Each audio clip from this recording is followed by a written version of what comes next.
Welcome, welcome, welcome. I am Shiki, and this is the Turntable. We would like to welcome everyone back to our third show on Active FM, where radio has never been better. Before we get into the show, I would like to thank everyone, and I hope you enjoy listening to it as much as we enjoy making it. Yes. I'm Aristyles, and this is the Turned Table, where we get you turned and we keep you learned. And I'm D Money. We're bringing you the facts, playing you the tracks, and hope you're all ready to have a good time. Well, before we start, I'd like to tell you what we discuss in the show.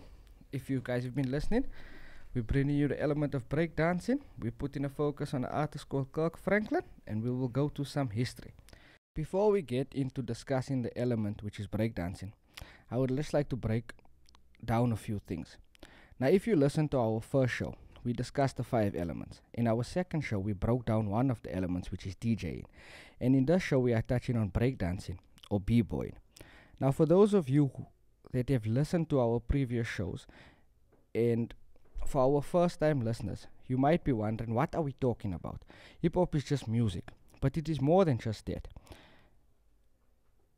If we haven't said this before, hip-hop is a culture, a way of life, something that you are, something that you become immersed in. It has a whole lot of different facets and embodies a whole lot of different things. And like the great KRS once says, rap is something you do, hip-hop is something you are. Now, I apologize for the monologue. I just felt this is something I needed to clarify before we get into breaking down the elements so people understand what we are talking about. And we just love it when Shiki uses big words. Yeah. Okay, tell me in that little monologue that I had, which was the big word? All of them. Oh, yeah. Anyway, way you say I have it written down. Facets, immersed. Are those big words? Facets, yeah, it's a very big word for me because I'm a very short guy. Oh, I see, I see. But anyway, yeah. So our first element is break dancing. That's our second element we discussed. Sorry, our second element. Yeah. It is break dancing, and it derives from our first element, which was DJing, right? So DJing, it's actually hip hop. Actually started, like we said last time. It started in 1973, and what the element of DJing, a part of that came, was breakdancing. Or b-boying, yes. Or as we're saying, b-boying. The reason why they call it b-boy, you call them b-boys or b-girls, is because of the breakdancing, right? So what DJing, they used to loop the beats on break beats, and Hence that's the term how breakdancing. hence the term breakdancing. Yes. it stands for break boys and break girls. if you will. Yes. And then basically in the late we spoke about also the forefathers of hip hop, which was DJ Kulak DJing, and that's how breakdancing started. And then it went right through to Africa Bambata. Back at that time there was and we spoke about Africa Bambata created the Zulu nation. Back then there was gangsterism. So to try to eliminate the violence that was happening at that time, they used to use the dancing as a term to fight against the Like basically it was rival gangs coming together, and the ones with the most complex and innovative moves would actually win the dance battle. Yeah, it's from the Zulu Basic- nation. Yeah, so that's how well, it started. For those of you that think we're talking nonsense, there's a lot of early hip-hop movies like Beat Street, and I can't remember the rest of the names, but go check it out. It came out in the 80s. This was very popular back then, and the stuff that you got, it is developed from that, which you look at today, like what was prevalent in the 2000s. What was the thing they used to do when they used to battle? Cramping and because all of it's it. Yeah. cramping. It's all derived from actual breakdancing. Yeah, and then you got movies like You Got Served, and the was it the cramping was, Storm the or was Yard. it Storm the Yard? Yeah. That's you find in Yeah, Storm but the I Yard, you was find in late. When cramping. I was talking about the movies, I was referring to the early stuff in the Early 80s, stuff, like yeah. Beat Street and all Yeah. of that. So you show that it's been a part of hip hop all along. Now, the reason why we're highlighting all of this is specifically because people are unaware that these are part of the culture. And we'll get into a different one next week and then the week after as well. So these are specifically a part of the culture where there are extremely skilled people within this field. They do not get highlighted, do not have any opportunities. So we just want to put basically a light on them so that they can be seen as well. Yeah, well, breakdance is just it's not only just a style of dance; it's a unique culture, and a part of the unique culture is hip hop. That falls within the culture. Well, Yes. that falls within the culture. Yeah. So, in one of the earliest, arguably the earliest hip hop break dancers was a crew by the name of Rocksteady Crew. They You had to have heard of them in songs before. Yeah. So, there's a lot of styles that come with breakdancing. There's different different facets. It's not only what you see when the term when it comes with breakdancing, b-boying. It's not only about spinning on your head spins. There's air flares, there's dizzy runs, there's applejack, there's windmills, there's swipes, there's the thing called suicides, hand glides, and that's just to name a few. So, since we have some visuals today, you don't want to spin on your head for the people. Want Do it one time. Unfortunately, no. I got the cardboard box I here. cannot break Harry dance. Styles. You sure? You have a low center of gravity. It'll No, be easy. unfortunately, I cannot. I cannot break dance. Yes. Although, break dancing also came from derived. Also, certain dance moves came from James Brown. Certain moves, certain styles, the popping and the locking. Certain movements, and although one of the icons that were dancing, Michael Jackson. I knew you were gonna find a way to bring it back to that. I had to. Yeah. But unfortunately, I'm not going to spin on my head and do what you guys want Do you me want to to do. spin on your head? I would leave it to you guys. I got a couple of breakdance moves. So today we're getting into our focus artist of the week, which is Kirk Franklin. He's been around the game for many years, over 20 years. He's kind of the guy who merged hip hop and kind of the gospel. So he took it from a hip hop stand and a gospel, and he put it together. He's been part of many groups like God's Property, The Family, as well as One Nation Crew.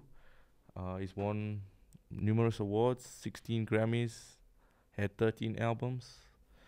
16 Grammys for an artist of like that is quite a feat. Yeah. So it basically started in '92 with the family. So D is correct, and he merged hip hop soul with New Jack Swing and gospel. He infused it. So he's credited for something what you call hip hop. Not credited, but he's integral. What's it called, to bring gospel and hip hop together and infuse it. And the song "Stomp" actually was it actually was a leading. It was the lead single with God's Property in, I think it was 97. Yeah, it was 97 with Cheryl James, which we know is part of Salt and Pepper. She's Salt. So she's part of that, and it was She the one that's made it to Trash. Or was it? I don't know if it's Salt or it's Pepper, but I know Salt was on that with Stomp. And for a gospel record to reach the masses, whether it be believers of Christ or non-believers of Christ or non-believers, it reached on MTV. It reached every single place. Heights that you don't normally expect from that that you don't really expect. Yeah, so he plays an integral part. He was like in hip hop we've got a Dr. Dre's, in the music we've got Quincy Jones. So he played that part because he built like choirs. That's what I can say about Kirk Franklin. And I think there's even a song called there's a song called Lean on Me. If you remember, if you know the song of We Are the World, where Brought a whole lot of Quincy artists Jones together, and yes. Michael Jackson brought a whole bunch of artists as a gospel artist. He brought a gospel producer. He brought in a whole lot of artists to sing the song called Lean on Me. Yeah, and as we go on, that's what I can say. Two things on highlight what you guys brought up. One was he came out in the early 90s, right? Yeah. Back then, hip hop was fairly a new sound, a new culture, a new phenomenon. So it was normal to merge things. You had the Beastie Boys coming from rock, moving into rap. you had guys like Run DMC with Aerosmith merging sound. So that was a popular thing to do because it was a new sound, so people were figuring out ways for how to make it a bit more creative, how to create it, how to make it appeal to the masses. So you merge it with different sound that is popular, and then it appeals to the masses a little better. Secondly, you said it's 52 and it's still prevalent and relevant today. That is another thing we need to highlight, is today that the fact that it's such a early, young sound, culture, genre, art form. And so earlier on you never had artists of a certain age still being active in it. That today that it's grown to a certain point from the 70s, that it's around still now, that you get artists of 52 years age, it is still relevant, still putting out music. The fact that he got 16 Grammys, not only being in hip-hop, but being gospel and hip-hop, is an extremely great, difficult task, because it's very seldom you get a hip-hop artist with 16 Grammys now. Gospel hip-hop artist is basically something that needs to be highlighted. Yeah. In 2019, do you know that in what's it called, it was announced that on BT's gospel reality singing competition, Sunday's Best, he actually returned for 4 years he returned back into the scene. So for 4 years prior to 2019, I think he took a hiatus. Hiatus, yeah. Amazing hiatus. So what too big for you again? What too big for me? I'm very short, so yeah. And as you say, he's still relevant. Is relevant today.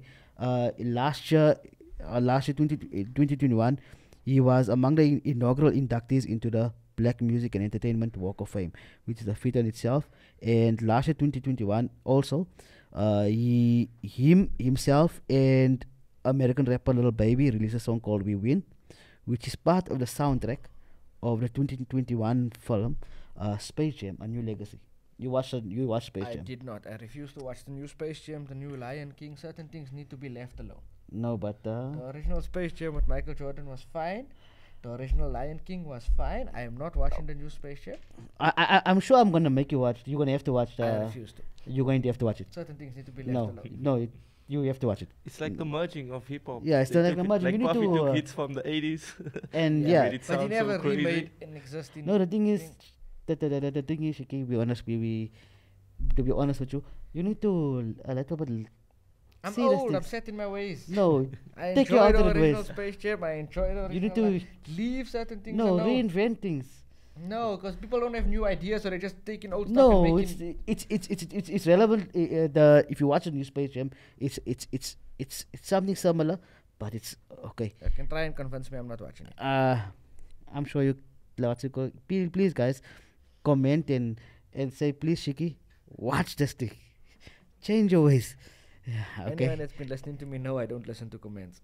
I would just like to highlight why we are highlighting artists. There is certain people that is important to the culture, that is important to music, that get overlooked or forgotten about. Hence, we are taking a portion of our show to highlight a specific artist. So going forward, you would see every week, or not necessarily every week, but few of the weeks, we would pick out a specific artist to basically give them their flowers, put some spotlight on them, so the listeners can actually go out and look into their discography. Something that we put our head on. Alright, so next we're going to move on to Ari's favorite part. Ari, what can you tell us that happened in this past week in hip hop history? Well, this past week in hip hop history, Please don't change your voice like that ever again. I will do so because it's this past week in hip hop history. Okay, we got in May 2007, Bone Thugs released their seventh studio album, Strength and Loyalty. Then we have Bone Thugs, a lot of people probably don't know that album. They think Bone Thugs was only around in the 90s. They are still releasing music. They're very active even on the solo side. So please go check Strength and Loyalty out. It's a great, great album. Then we have in May 2013, Naughty by Nature breaks up. Well, Naughty's back together, so.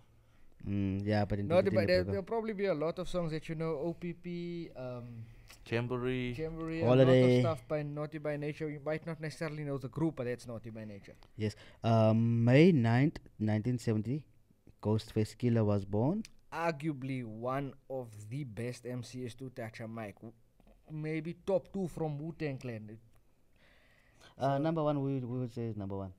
It's between. Oh, it's tough. It depends. It depends. Red. Because you said Ghostface Killer is number 2. You said it now. So you can't say Yeah, it's sometimes between. stuff come out my mouth and I don't you, have. you can't say it's between. Sometimes can't say stuff in come out between. my You mouth can't say and it's I don't between. have control of it. It just comes out. But how do you So say it in between? And there's between means number 9 two. people and sometimes it's Yeah. 10 people. How am I figure out? Yeah. So Or you give it number are one you, spot. do you want to retract your statement? No, I don't retract myself. So he's Sometimes- number two. Sometimes you got to stand on. Okay, so it's number two. Number one, we have number one. Number one's undecided, but No, number two no. is decided. Yes, No, yes. no. Sometimes, Okay, sometimes, number one, number one. sometimes everyone's Okay. fighting for the No, second I'm spot. asking you, number one to do. Nobody fighting for nobody fights for the second spot. As in, Meth might have been the breakout star of Wu-Tang, but he's not necessarily the best Raekwon? lyricist from Wu-Tang. I'd probably put Ray there. But then, but that's not overlooking because they're the more popular ones. But Inspector Deck and Jazza is Inspector Deck, yeah.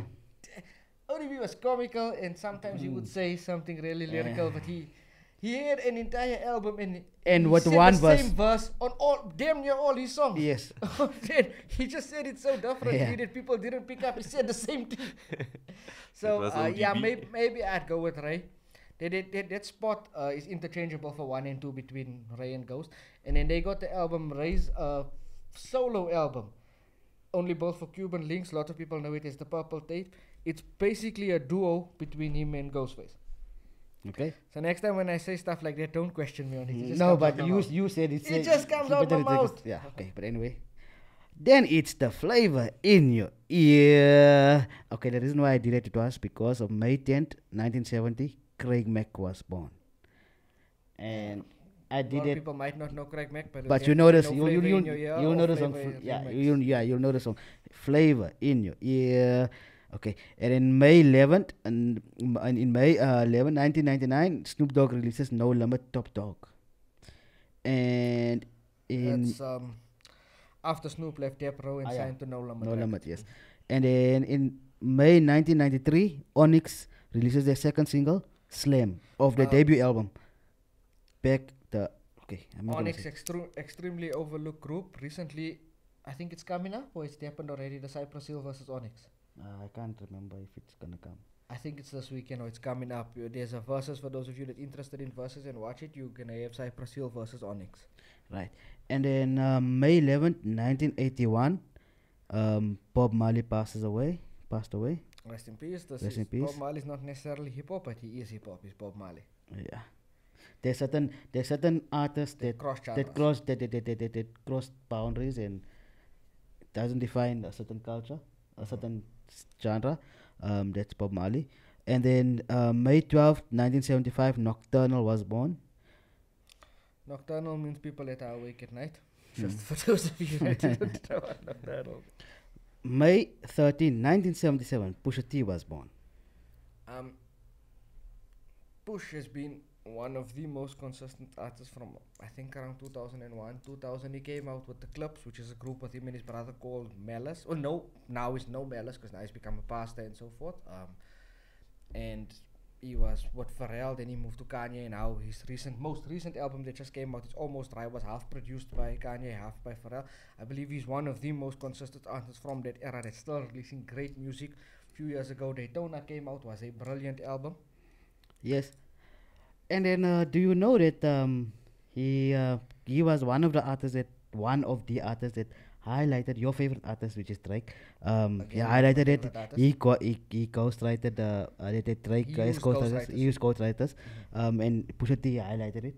And just to let everybody know, Shiki, that Drake is Shiki's favorite artist because now you'll hear why when after I made the statement.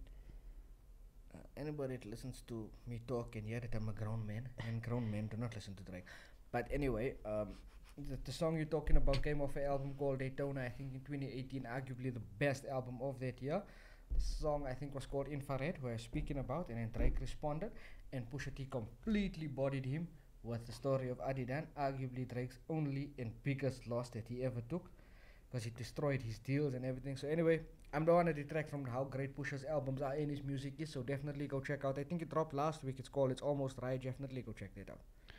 Then May 13th, 1968, Perry Smith, aka or as say AKA, but I'm not confused AKA with the artist, AKA aka PMD from EPMD was born. Yeah. Also known as, stop throwing us off with the aka. It's also known as, you don't have to say AKA. Parrish is one half of the group EPMD. you might have not have heard of them, but you've definitely heard music they were involved in. Uh, Eric has produced for a lot of people. Redman come from them, so definitely check them out. Right. Then in May 12th, 1998, DMX released his debut album. It's Dark and Hell is Hot. And once you start talking about it, you're supposed to have started with. Okay, let me do it again. DMX Yeah, released he his sounded debut like album. a chihuahua, not like a dog there on that time. Okay, how must I make it? I'm like, How do I- Pitbull, I don't like know, a I don't know, pitbull, it just Ari. always come out chihuahua-ish. because I'm short. Okay, okay. Highlighting the fact that I'm short, but anyway, it's fine. I leave you and your trick tendencies. Continue with the DMX. Anyway, but in May, like I said, May 12th, 1998, DMX he released his debut album. It's Dark and Hell is Hot. For me, DMX is one of the most important artists of all time, maybe number 6 on my top 10 list. That same year, he released a second album in 1 year, the only artist to release 2 number 1 albums in the same year, go multi platinum, never been nominated for a Grammy. On top of that, the fact that we are on Active FM, I'd like to highlight that both of albums are full of worship records or him talking to God or, records somewhat in a gospel frame of mind. So I just like to He highlight was an that artist both that was open about his faith in Yeah. God. And Yeah, he was open with his faith, especially with his love of Jesus. so rest in peace, Rest in peace, Dark Man DMX. X. Yeah. And then we have May 8th, 1968. Chris Lyrie was born. That name might not be familiar to most people, but he managed damn near half of Def hip hop Jam. industry. And I Def heard Def Jam, Jam. 50 Cent, Busta Rhymes, Missy Elliott, Nori, Capone. A lot of the people that you know in your favorite records, he was behind. We spoke about Pusha T earlier. The clubs, all of them. Chris Lyrie was involved in a lot. Integral part, yeah. And that's about it with this past week in hip hop history. Well, yesterday is not necessarily history, but Kendrick Lamar's new album came out. What is it called? Mr. Morale. Mr. Morale, not Morale. Okay, in South Africa we'll say Mr. Morale, right? But it's Yeah. Mr. Morale. And what? I can't remember. I know. The only thing that stuck out is that Morale. Exactly. We're supposed What to is be it? prepared to give those people information, and we don't know the name of the album that came out yesterday. Yeah, it came out yesterday, and Okay, it's all I could picture was that that Morale part, and you just summed it up because I was going to say also. I had a teacher in school named Yeah, Morale. That's yeah. why it just came to And my I had head. a phrase that Morale, but it's actually Mr. Morale. Okay, so Kendrick's album came out yesterday, Mr. Morale and something. I'm not sure what it is, but you definitely should go check it out. I only heard about 2 or 3 records. It seems to be a great album. Mr. Morale and the Big Steppers. And the Big Steppers, but it's a type of album with no singles, so you actually got to listen from the beginning to the end to catch the entire concept. Brilliant artist, by the way. And we actually cannot give you a review on the album because it just came out yesterday, and it's not fair to review an album within a day. Now every week you guys must be wondering why I struggle to close the show off. I She know. even got notes on how to close the show off. Because No, I, no, not actually that. okay, I know the So reason. I'm just I know giving the, the I know deadline. I know one of the reasons. Uh-huh. It's because you don't want this to end. You just want to talk. Exactly. I got it. I I like hit a nail on the head. isn't I it? like to continue talking about the thing I love. That's why I struggle to close it off, because I actually don't want to close it off. But unfortunately, we got to say goodbye. Now, Yeah. from myself, Shiki, Ari Styles, and D Money, I'd like to thank you guys once again for listening to the Turntable on Active FM, where radio has never been better. Yes, and this is the turntable where we keep you turned and we get you learned. And we always be bringing the facts and playing the tracks. So this week we'd like to end it off with a scripture from Isaiah 41 verse 10. So do not fear, for I am with you. Do not be dismayed, for I am your God.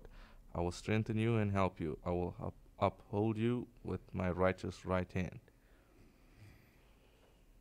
And that's about it.